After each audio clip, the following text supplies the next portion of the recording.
They replaced the soldiers with suits and the chains with contracts. This is the story of how colonization never really ended, it just changed its uniform.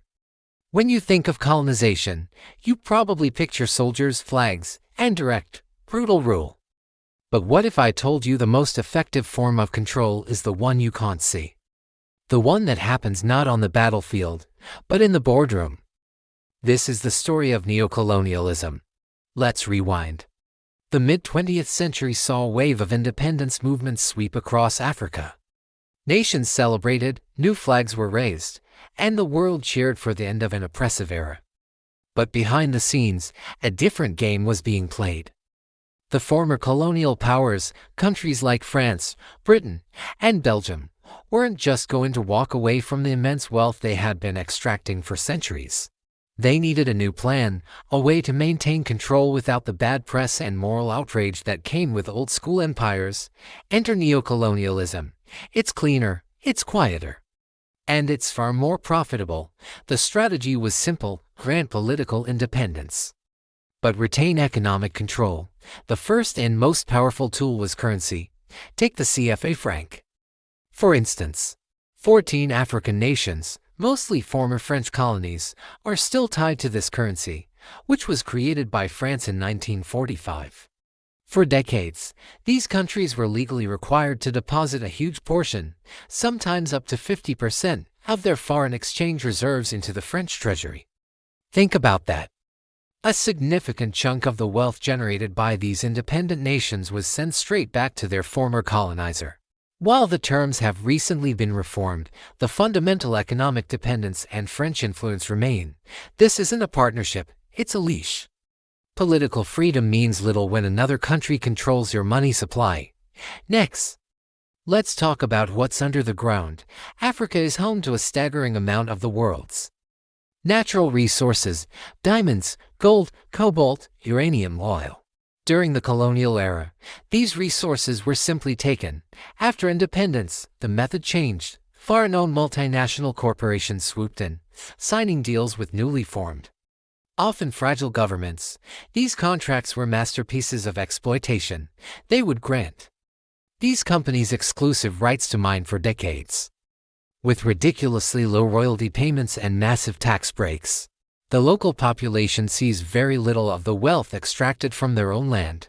The profits flow overseas, leaving behind environmental damage and communities trapped in poverty. The mines are on African soil, but the ownership, the machinery, and the profits are foreign. The soldiers may have left, but the extraction of wealth continues, just under a different name. Then we have the legal systems. When many African nations gained independence, they inherited the legal frameworks left behind by their colonizers. These laws were not designed to serve the people of an independent nation. They were designed to protect the interests of the colonial power and its commercial enterprises. Things like property rights, contract law, and trade regulations were all skewed in favor of foreign investors. Reforming these deep-seated legal structures is a monumental task, especially when powerful international corporations and their home governments lobby to keep the system just the way it is. When the laws themselves are a colonial relic, how can a nation truly be sovereign? And finally, the most insidious tool of all: foreign aid. It sounds benevolent, doesn't it? A helping hand from a wealthy nation to a developing one. But look closer at the terms. Much of this aid is actually a loan, and it comes with interest that must be paid back. Worse, it often comes with strings attached, a practice known as conditional aid. A country might receive a loan, but only if they agree to privatize public services like water or electricity, opening them up to foreign companies.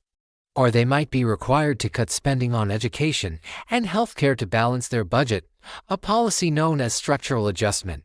It's a debt trap.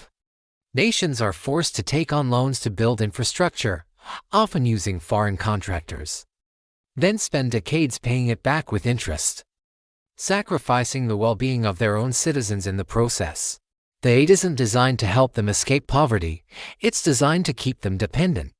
Here's a hidden fact that sounds like it's from a dystopian novel, but it's real.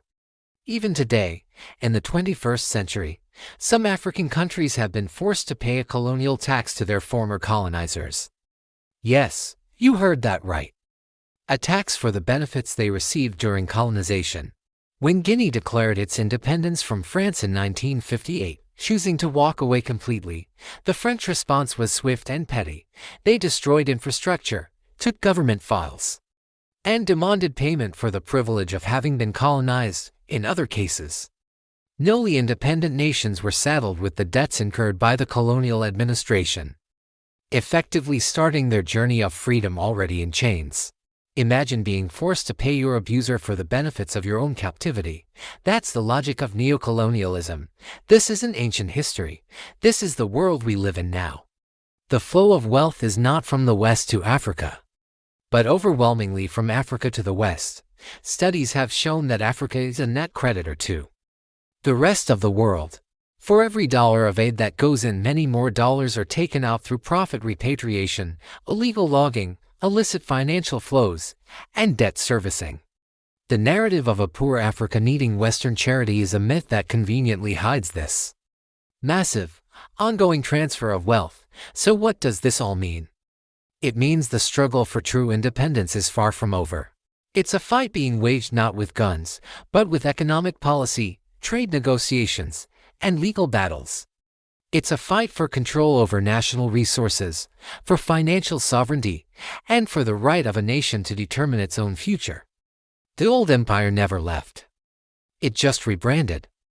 It put on a suit, learned the language of finance and diplomacy, and found a more efficient way to maintain its power. Understanding this is the first step to truly supporting the sovereignty and prosperity of nations across the African continent and beyond. The uniforms have changed, but the system of extraction remains. Thank you for watching. If this video opened your eyes, please consider liking it and subscribing to the channel for more content that challenges the way we see the world. See you next time.